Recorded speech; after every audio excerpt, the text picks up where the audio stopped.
오늘 말씀의 제목은 회상입니다. 살아가면서 이해되지 않는 순간들이 너무나 많습니다. 저 사람은 왜 이런 말을 하지?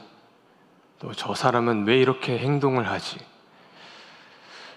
나에게 왜 이런 상황이 찾아왔을까? 이해되지 않는 순간들이 너무나 많죠. 하물며 나 자신도 이해하지 못할 때가 너무나 많은 것 같습니다. 이처럼 주변의 많은 것들이 이해가 되질 않는 이유는 사실 사람의 그 이해력이 그 크고 깊이가 사실 깊지 않기 때문입니다. 사람이 가진 이성의 능력은 엄연히 한계가 있습니다. 인간이란 존재가 이러한데 그런 인간이 어떻게 하나님을 이해할 수 있을까요? 하나님의 뜻, 하나님의 계획, 이해할 수 없는 것이 사실 투성입니다. 왜 나를 이곳으로 보내셨는지 받아들여지지가 않고, 왜 하나님 나에게 이런 일을 일어나게 하셨는지, 왜 이런 책임을 나에게 지게 하셨는지 도무지 이해할 수 없는 상황들이 너무나 많습니다. 그런데 그럼에도 불구하고 우리 주변에 이해할 수 없는 그 혼란이 너무나 많을지라도 그 혼란 속에서 우리가 끊임없이 회상하고 기억하기 위해 애써야 하는 것이 무엇이냐면 바로 하나님의 은혜입니다. 왜냐하면 다른 것은 다 이해되지 않을지라도 단 한 가지 확실한 것은 이 자리에 앉은 우리 모두는 그리스도의 구원받은 하나님의 자녀라는 사실 때문입니다.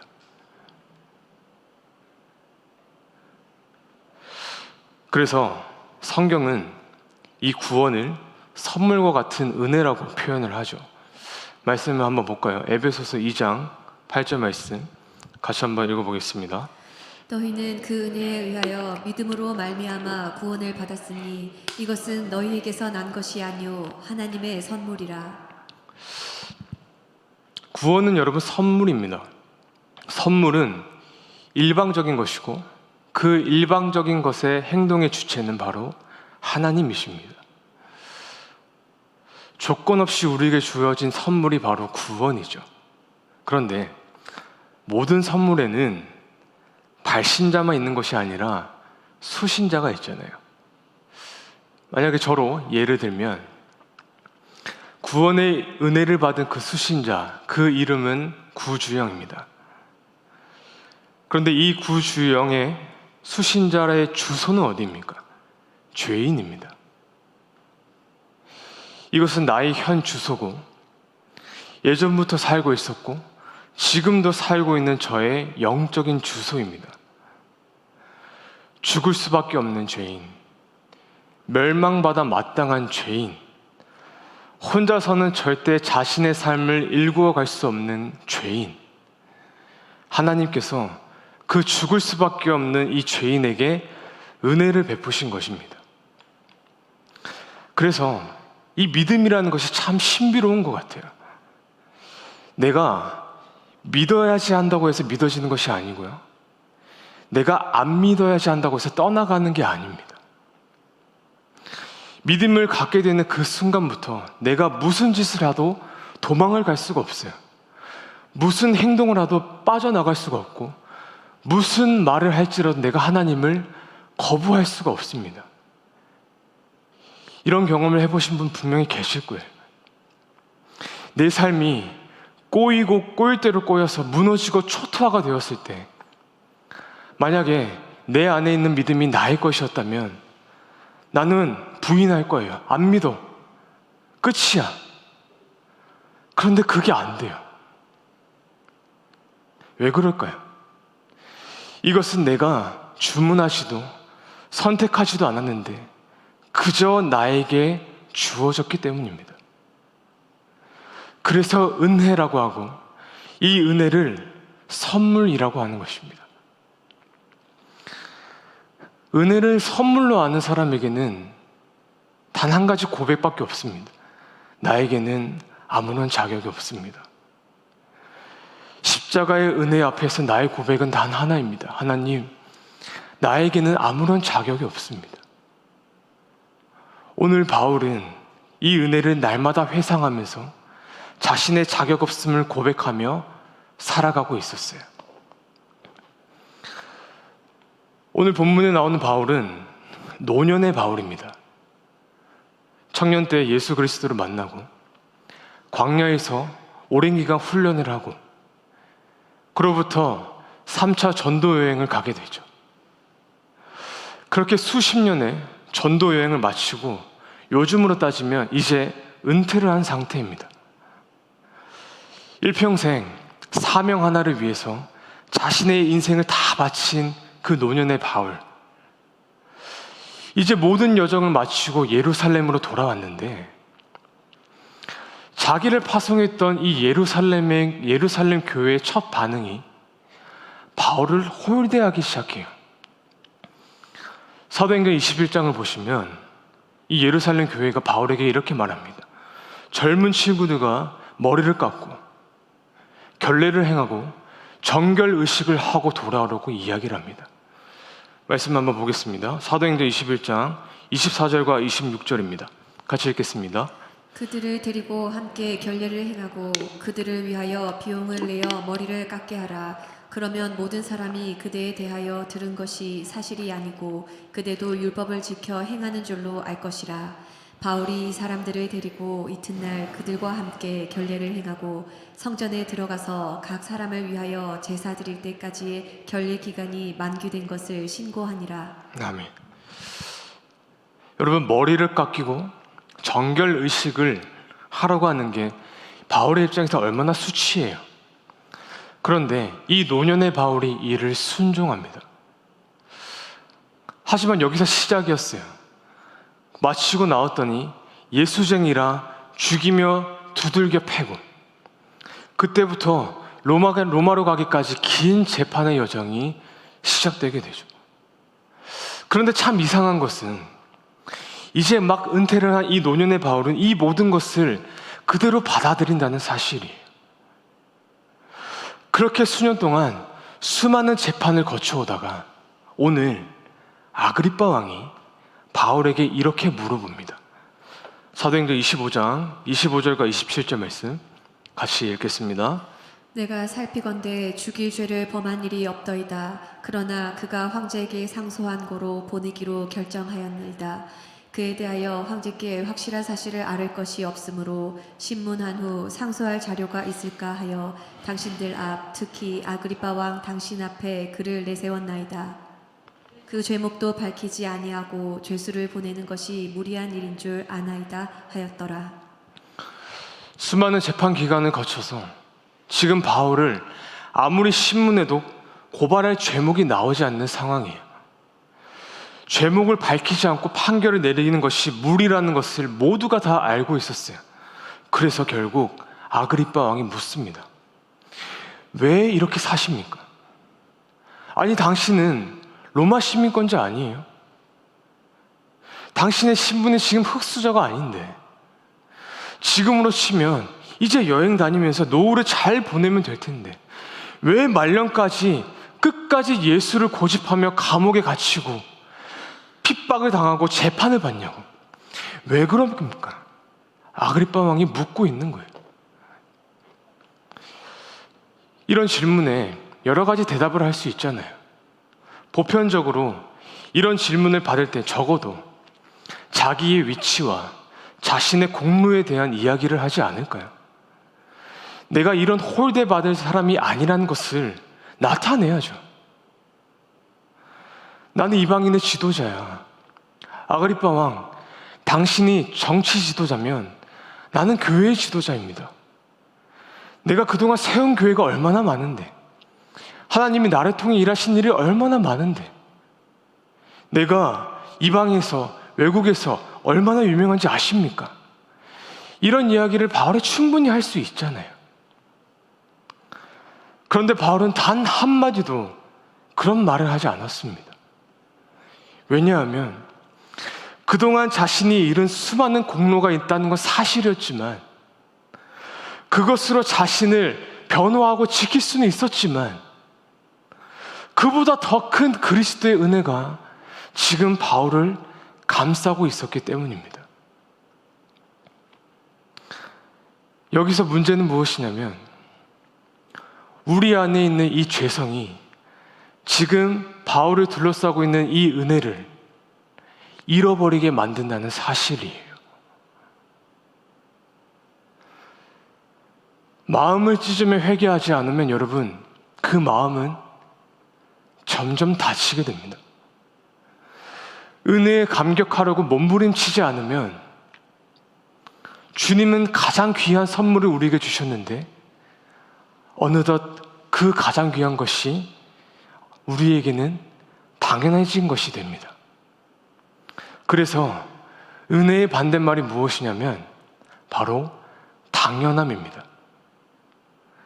은혜의 반대말은 당연함입니다. 은혜를 은혜로 받아들이는 사람은 놀라워하고 가슴을 찢고, 왜 나에게 이런 사랑을 베푸셨는가?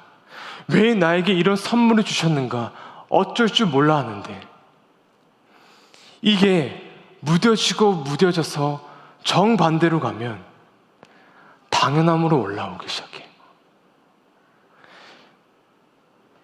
예배를 드리는 것이 당연해지고, 나를 은혜의 사람이 아니라 당연함의 사람으로 변질시키는 것입니다. 이 예배가 당연해지고, 이 세움 공동체가 당연해지고, 나에게 세워진 이 성벽들이 당연해지고, 내게 주신 이 선물과 똑같은 이 은혜가 어느새 당연해지는 것입니다. 그래서 은혜라는 토대 위에 있는 사람들은 어떻게 해서든 자신의 삶과 시간과 자신의 모든 것을 헌신하여서 이 은혜를 갖기 위한 보은의 삶을 사는데, 이 당연함의 위에, 토대 위에 있는 사람들은 한 가지밖에 하는 것이 없습니다. 자신을 드러내는 것입니다. 이것을 자기 증명이라고 하고 자기의라고 하죠. 가장 인간의 고질적이고 뿌리 깊은 죄성 중에 하나입니다. 모르는 게 당연해, 모든 게 당연해지는 것이. 그때부터 교회 생활은 자기 증명이에요. 성경을 얼마나 읽고, 기도를 얼만큼 하고, 얼마나 많은 사람들을 데려오는 것, 얼마나 많은 헌금을 하는 것, 이 모든 신앙의 유산은 전락이 되어서 나를 증명하기 위한 도구가 되는 것입니다. 목사라고 다를까요? 아니요, 똑같아요. 나는 명문대를 다녔고 신학을 또 했어. 나는 대형교회 사역을 하고 있어. 나는 유학을 갔다가 박사학위를 받아왔어. 나는 내가 맡은 부서를 이만큼 부흥시켰어. 내가 그리스도의 몸된 교회를 위해서 어떤 업적을 이룰지라도 그 어떤 것보다 더 큰 그 그리스도의 은혜를 모른다면, 그 은혜에 감격할 줄 모른다면, 만약에 제가 그렇다면 저는 목사라 할지라도 그저 감투를 쓴 것일 뿐, 내 안에 있는 영혼은 죽은 것입니다. 여러분, 당연한 것이 이렇게 무서운 것이에요. 시대가 많이 좋아져서 이제 교회마다 설교 영상이 유튜브로 나오잖아요. 제 주변의 지인들 가운데 세움교회 구독자들이 참 많거든요. 제 가족들, 지인들. 그러다 보니까 안 봤으면 하는데 그들이 제 설교 영상을 보게 돼요. 보니까 피드백을 해줍니다. 그동안 가장 많이 들은 피드백이 무엇이냐면, 설교 잘한다, 이것은 다 형식적인 말이고 긴장을 안 하네, 이 말을 제일 많이 들었어요. 의외로 긴장을 안 하네. 긴장을 안 할 수밖에 없는 게, 올라오기 전에 이미 모든 긴장을 다 하고 올라오기 때문에 더 이상 할 긴장이 없습니다, 여러분. 제가 친구들한테 그래요. 정신을 한 반쯤 저 사무실에 놓고 올라오면 마음이 편해진다고. 저희 예배팀은 설교 전에 제 모습을 잘 알고 있습니다. 제가 사역 초반에 예배 시간 1시간 전에 교육자실에서 보면 얼굴이 왜 이렇게 하얗게 질러 있냐고, 무슨 뭐 비비크림 바른 것 같다고, 잠도 잘 못 자고 긴장을 하도 많이 했거든요. 그 정도로 긴장하는 이유가 여러 가지 있겠죠. 전하는 대상이 이유가 될 수도 있고, 또 예배를 처음부터 끝까지 인도해야 되는 그 중압감이 있을 수도 있고. 그런데 그 중에서도 저에게 가장 많은 에너지를 쓰게 되는 긴장은 바로 제 안의 자격의 문제입니다. 말씀 앞에 내 모습을 비추면 저는 여기서 설 수가 없는 거예요.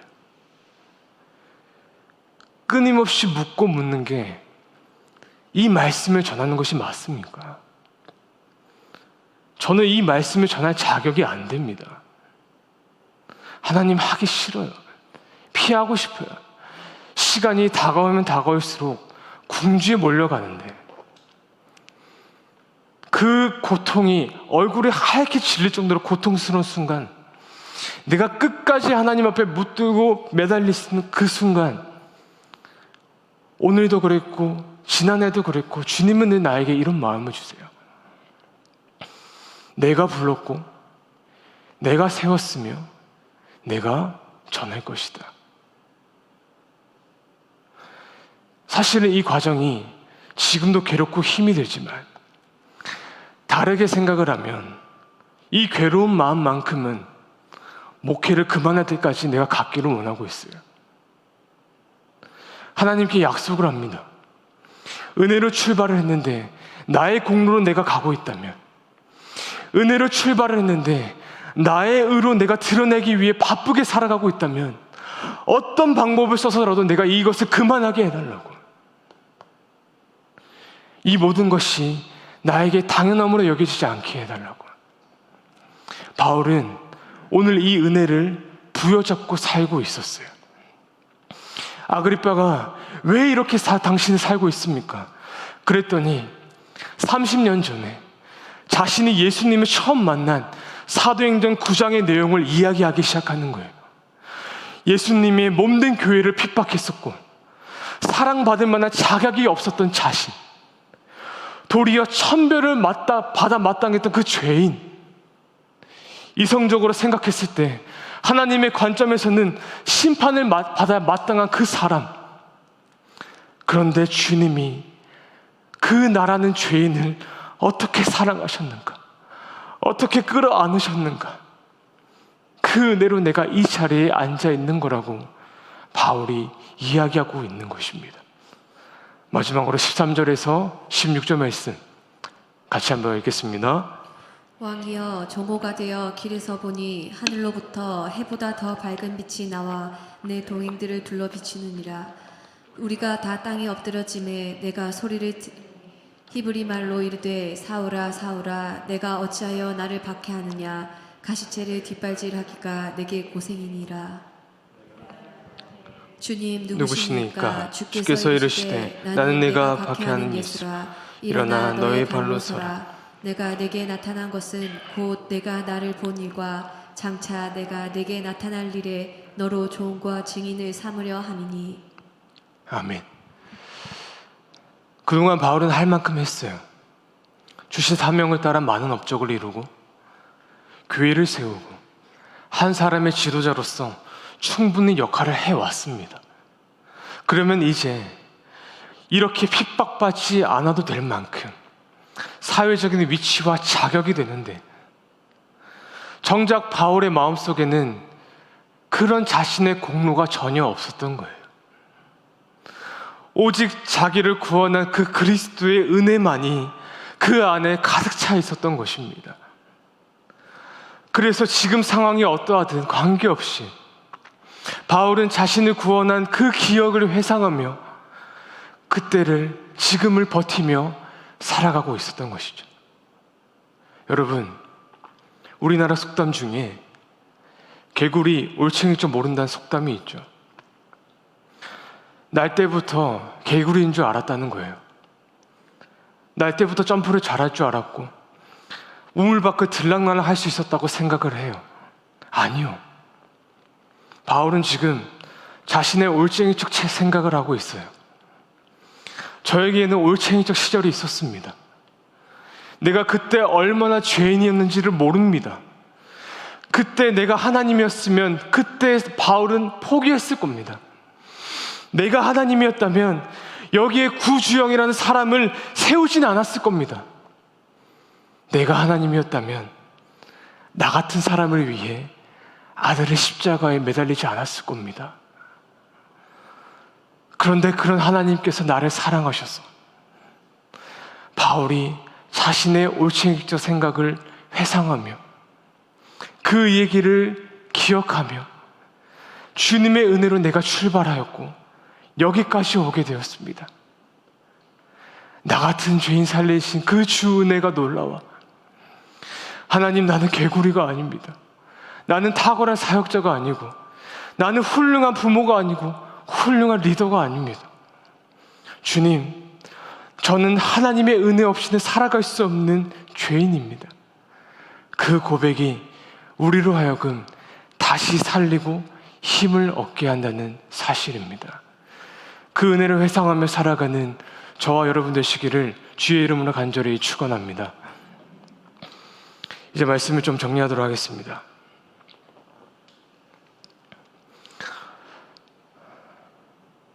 방금 말한 속담, 개구리 올챙이적 생각 못한다. 이 속담과 이어지는 속담은 물에 빠진 사람 건져줬더니 보따리 내놓으라 한다입니다. 여러분, 자기가 올챙이적 생각을 못하는 사람은 어떤 행동을 하기 시작하냐면 물에서 건져줬더니 그 사람의 멱살을 잡고 보따리를 내놓으시오. 안 줄 거면 건지지 말아야지. 이 사람이 지금 무엇을 못 보고 있냐면 물에서 나왔으니 이제 살아야 된다는 생각만 그 안에 가득하지 내가 어디에서 건짐받았는지는 지금 못 보고 있는 것입니다.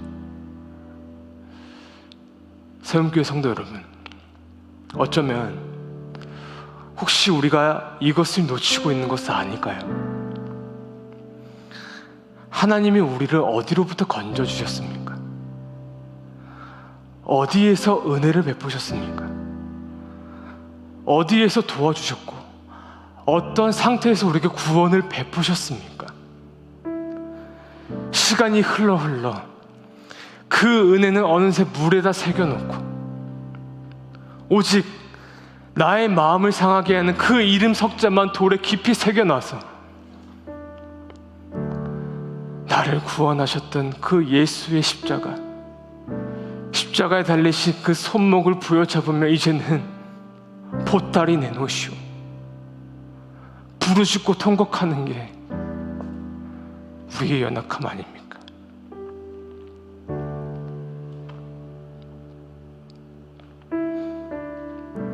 그래서 십자가는 두 가지를 의미해요. 하나는 나는 죽을 수밖에 없는 죄인임을 여전히 보여줍니다. 그러나 또 다른 하나는 그럼에도 예수님은 나를 얼마나 사랑하시는가를 보여줍니다. 그래서 십자가는 모순입니다. 내 죄가 얼마나 큰가, 그럼에도 하나님이 나를 얼만큼 사랑하시는가, 이 서로의 이 모순, 이 두 가지의 간극이 충돌되는 사건이 바로 십자가입니다. 오늘 우리가 기도해야 되는 것은 잃어버린 보따리가 아니라 잃어버린 구원의 은혜입니다. 그러므로 가장 먼저 구하고 찾고 문을 두드려야 되는 것은 무너진 성벽이 아니라 나를 깊은 수렁에서 건지신 그 예수님의 십자가의 은혜입니다.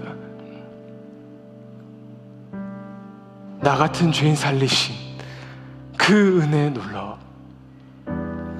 십자가 그 사랑, 멀리 떠나 무너진 나의 삶 속에 잊혀진 주 은혜.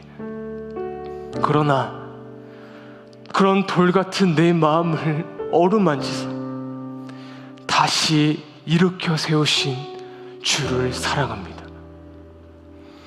주 나를 보호하시고 나를 붙드시니 나는 보배롭고 존귀한 주님의 자녀라. 주 너를 보호하시고 너를 붙드시니 너는 보배롭고 존귀한 주님의 자녀라. 사랑하는 여러분, 십자가의 은혜는 우리의 삶의 전부입니다. 잃어버리셨다면, 잊어버리셨다면 다시 그 은혜를 회상하며 은혜에 보답하여 살아가는 저와 여러분이 되기를 바라고, 그 은혜로 인해 우리가 하나님께서 정하신 그 소명의 길을 살아가는 주님의 진정한 일꾼과 제자의 삶으로 살아갈 수 있기를 우리 주님의 이름으로 간절히 축복하고 축원합니다.